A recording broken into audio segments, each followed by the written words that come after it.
Hi friends, మీ అందరికైతే నమస్కారం. ఈరోజుగా నేను మాట్లాడుతున్నానంటే కారణం, రాను బొంబాయికి రాను అంటూ ఫోక్ సాంగ్ పెద్దగా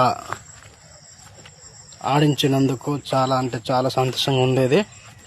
ఎందుకంటే బిగ్ బాస్ పోయి వెళ్తాను అనే మాట అనేసరికి కొద్దిగా బాధగా ఉంది.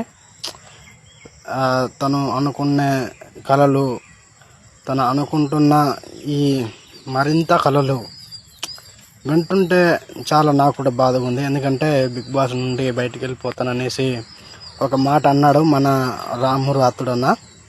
ఎందుకు వెళ్ళిపోతాను అన్నాడు అనేసి కొన్ని ఇన్స్టాగ్రామ్లో పోస్ట్ చేశారు. వాటిని అయితే చూడడానికి జరిగింది. ఎందుకు అలా జరుగుతుంది అనే